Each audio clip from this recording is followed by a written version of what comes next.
Students, we have to do two activities related to this resistance and resistivity.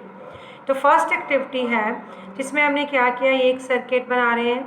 इसमें यहाँ x Y जो जगह छोड़ी हुई है, खाली जगह है, यहाँ पर हम लगातार चेंज कर करके मटेरियल लगाएंगे.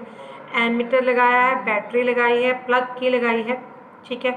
सबसे पहले इस एक्स वाई की जगह पर हमने एक नाइक्रोम की वायर लगाई. जैसे करंट फ्लो किया, हमने एमीटर की रीडिंग को नोट कर लिया. ठीक है. उसके बाद स्विच ऑफ कर दिया एक बार रीडिंग नोट करने के बाद. उसके बाद ये नाइक्रोम की वायर हटा ली और इसकी जगह पर हमने लगा दिया है अब बल्ब, टॉर्च या बल्ब लगा दिया हमने. यहाँ पर 10 वॉट का बल्ब लिया, उसको लगा दिया. फिर एमीटर की रीडिंग ले ली.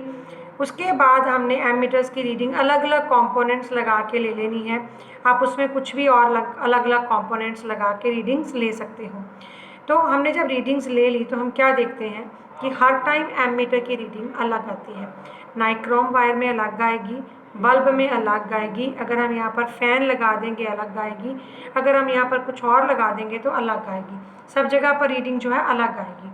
इसका मतलब है हम इस एक्टिविटी में प्रूफ कर रहे हैं कि जब हमारे पास अलग अलग कंपोनेंट्स होते हैं तो अलग अलग करंट फ्लो करता है. तो ऐसा क्यों होता है? क्योंकि कुछ कंपोनेंट्स ऐसे होते हैं जो इजीली करंट को फ्लो होने देते हैं, बड़ी इजीली उनमें से करंट फ्लो हो जाता है. ठीक है. लेकिन कुछ कंपोनेंट्स ऐसे होते हैं जिनमें से इलेक्ट्रॉन्स इजीली फ्लो नहीं करते हैं. ठीक है. क्योंकि हमने अभी पीछे पढ़ लिया ना रेजिस्टेंस में कि जब इलेक्ट्रॉन्स फ्लो करते हैं तो उनको हिंड्रेंस मिलती है, एटम्स के द्वारा उनको रुकावट मिलती है, तो उसी रुकावट को हम रेजिस्टेंस कहते हैं. ठीक है. तो जो कंपोनेंट बहुत लो रेजिस्टेंस दे उसको हम कहेंगे गुड कंडक्टर.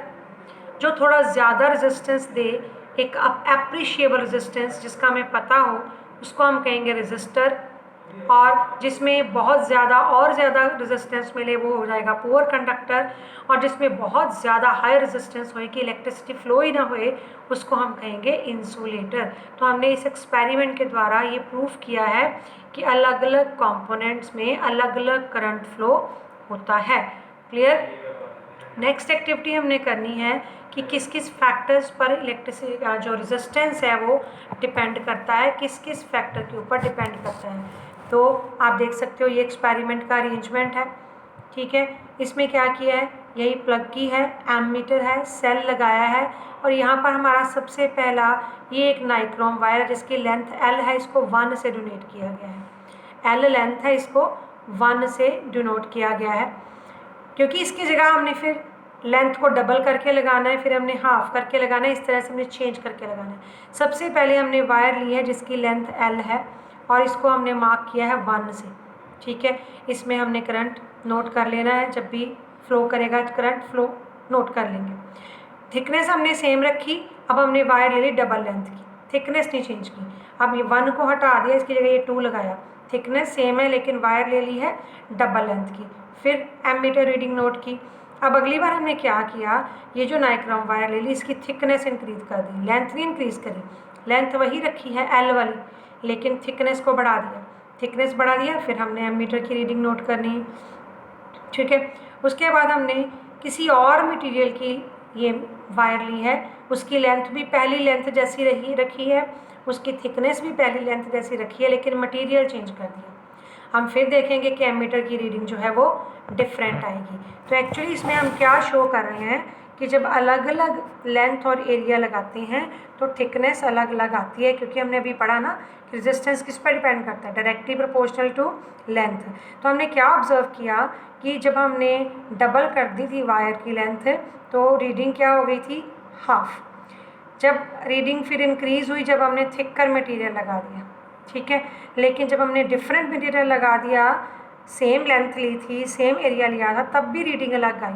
तो इससे ये शो होता है कि रेजिस्टेंस जो है वो लेंथ पे डिपेंड करता है, वो एरिया पे डिपेंड करता है और वो मटेरियल पे भी डिपेंड करता है. तो ये दो एक्टिविटीज़ बेटा एक बार रीडिंग कर लेनी है, मैंने आपको थोड़ी सी समझा दी हैं. इसमें से कुछ क्वेश्चन कई बार आप पूछे जा सकते हैं.